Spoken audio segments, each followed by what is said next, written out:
A very warm good afternoon to all of you. I welcome you all in digital class of biology.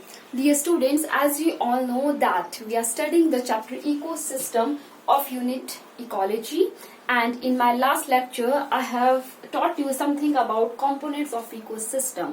Okay, in that we have studied about productivity and decomposition. Okay, I hope so that the concepts were clear to you all. Okay, today I would like to start with this third component, that is energy flow. Okay, so students, as the name suggests that energy flow means here there will be a flow of energy. Okay, and that flow will be unidirectional. Okay, that is, it will be only in one direction. Okay, and the energy of sun.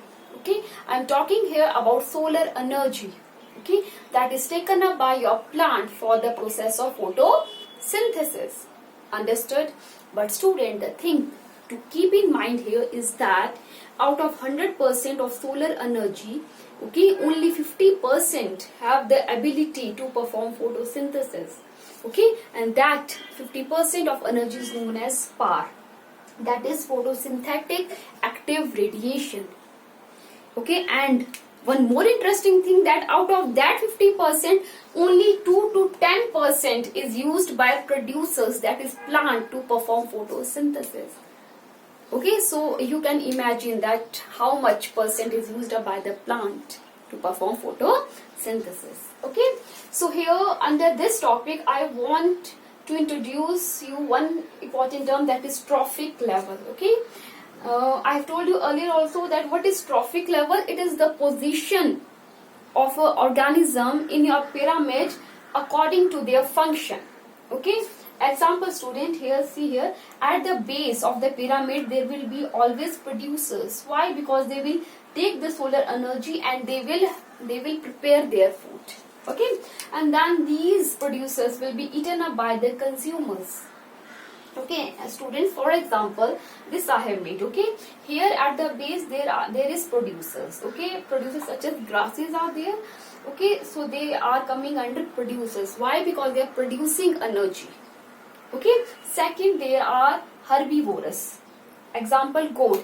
These herbivores, they will feed over your producers. Okay, as they are feeding on it, so they are known as primary consumers. Okay, because they are consuming that grass. Okay, after that, in my second trophic level, okay, it is herbivorous. In my third trophic level, it is carnivorous, which will feed over your herbivorous. Okay, and then at the last there would be my scavengers. Example, vulture, which will feed, okay, on carnivorous. Okay, so in this way it is known as third trophic level. Okay, so this is your first trophic level. Okay, why? Because it is producing energy. Okay, understood? And that energy is taken up by your herbivorous. Okay, and then when herbivorous, they are making their organic matter. Okay, remember I've told you something about this productivity, primary productivity, secondary productivity. Yes, that primary productivity, okay, that is the synthesis of organic matter by the plants. Okay, so here, okay, then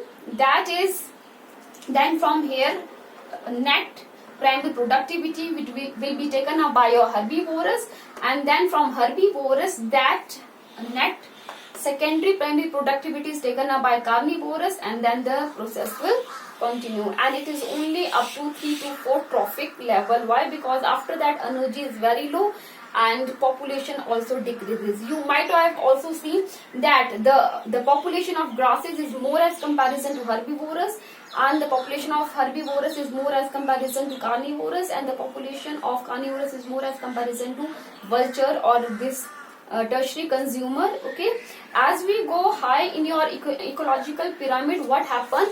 Population increases. Why? Because energy transfer is very low. It is only 10% of the energy from one trophic level to the another. Okay, so related to this, according to their food habit, there are two important terms, that is food chain and food web. Okay, what do you understand by the term food chain? Chain of a food. Okay, so here grass would be eaten up by goat and goat would be eaten up by lion. Okay, but here the thing is that if one of the component, one of the organism of the chain would be eliminated, it would imbalance our ecosystem.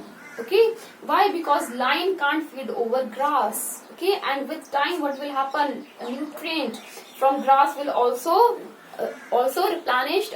Okay, it will finished, and there will be scarcity of grass also, and our ecosystem will be finished. Okay, but student, this doesn't occur in our nature. Okay, it's not that grass is only eaten up by a goat.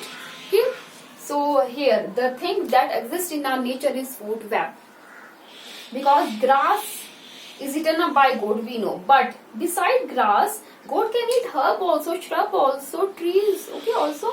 So in that way, okay, means there is more options for the next trophic level. Okay, and similarly lion can eat goat only? No, lion can eat goat also, deer also, okay, anything. Understood? So in this way food web occur in our nature. Next is food chain is of two types, that is grazing food chain and detritus food chain. Grazing food chain, here the producers are grasses, and in case of your detritus, producers are your detritus. What is detritus? These are dead organic matter. Okay, it can be plant, it can be animals. Okay, so from there it will proceed. Okay, the one thing which you have noticed here is that I haven't mentioned about human beings. Okay, because students, human being can't be in one of the trophic level. It can be present in every trophic level. Why? Because we can be herbivorous, we can eat plant, we can be secondary consumer because we can eat herbivorous. Okay, like people eat goat. Okay, so in that way we can be in any of the trophic level, and similar case with your decomposers. Okay, they are also not mentioned in your food chain or food web. Why? Because they can be in any of the trophic level. Why? Because when grasses they are fallen, okay, decomposers can act on it. When herbivores they died, decomposers can act on it. So in that way, okay, human beings and decomposers can be in any of the trophic level, thus they are not mentioned in any particular trophic level. Okay, so I hope so that the things are clear to you. Okay, what we have studied today, we have studied about energy flow, that it is unidirectional. Okay, only 50% of the solar energy have the capability to form photosynthesis, and that is known as PAR, that is photosynthetic active radiation. And out of that 50%, also only 2 to 10% is taken up by your producers, okay, to form photosynthesis. Then we have studied about trophic level, okay, and then food chain, food web. Okay, and then lastly we have studied that why human beings and decomposers are not present in any of the trophic level. Okay, I hope so that the things are clear to you. For any query, please to call me. Thank you and have a nice day.